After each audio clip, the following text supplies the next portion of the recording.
뉴젠. 우리 학년기 친구들 안녕하세요. 김하은 전도사님이에요. 하나님께서 지난주 모세를 부르셨어요. 오늘은 이제 이스라엘 백성은 재앙을 피했어요입니다. 노예 생활을 하던 이스라엘의 부르짖음을 들은 하나님께서는 모세를 부르시고 보내셨어요. 모세는 형 아론과 함께 파라오에게 갔어요. 이스라엘의 하나님 여호와께서 내 백성을 보내라고 하셨습니다 라고 말했어요. 파라오는 하나님을 알지 못해 이스라엘을 보내지 못하겠다고 했어요. 하나님께서는 이집트에 10가지 재앙을 내리셨어요. 이집트의 왕 파라오는 하나님께서 재앙을 보내실 때는 이스라엘을 보내주겠다고 했지만 재앙을 거두어 가셨을 때는 다시 마음을 바꾸어서 이스라엘을 보내지 않겠다고 했어요. 첫 번째 재앙은 나일강이 피로 변하는 것이에요. 두 번째 재앙은 개구리떼의 재앙이에요. 하나님께서 개구리떼를 보내셨어요. 파라오는 개구리를 떠나게 하면 백성을 보내주겠다고 했지만 하나님께서 개구리떼를 쫓아주시니 마음이 바뀌어 보내지 않았어요. 세 번째 재앙은 이 재앙이에요.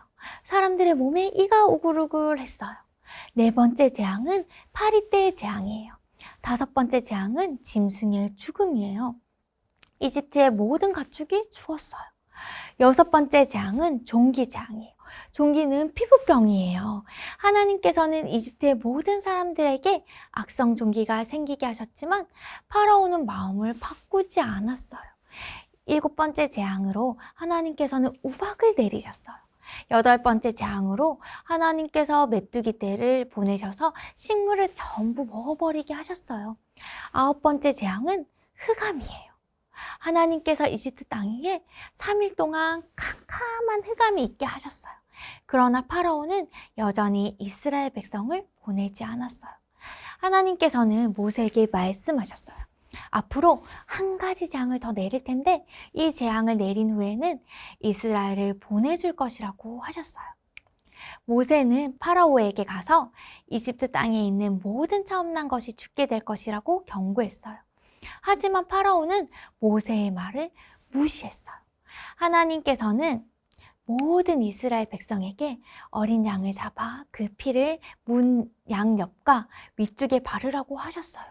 하나님께서 이집트의 온 나라를 다니며 짐승이든 사람이든 그 땅에 있는 모든 처음 태어난 것들을 죽일 것인데 양의 피가 발라져 있으면 그것이 표시가 되어 그냥 지나가서 이스라엘 백성을 살게 할 것이라고 말씀하셨어요.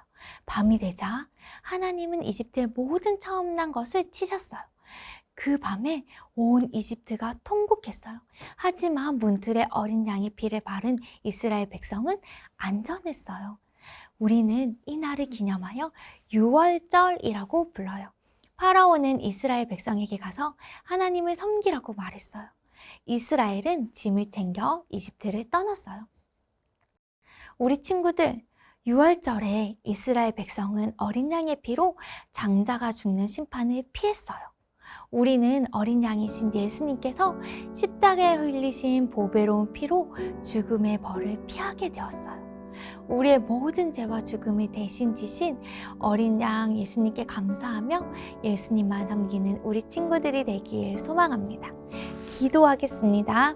하나님, 어린 양의 피로 이스라엘 백성을 구하시고 어린 양이신 예수님의 보배로운 피로 우리를 구원해 주셔서 감사합니다. 하나님의 구원을 마음 깊이 감사하며 하나님만 섬기는 우리가 되게 해주세요. 예수님의 이름으로 기도합니다. 아멘. 퀴즈입니다. 우리 친구들, 이스라엘 백성이 어린 양의 피로 장자가 죽는 심판을 피한 것을 기념하는 절기는 무엇일까요? 정답을 아는 친구들은 메일로 보내주세요. 우리 함께 말씀을 기억하며 생각해 볼까요? 첫 번째, 이스라엘 백성이 6월절에 죽인 동물은 무엇인가요?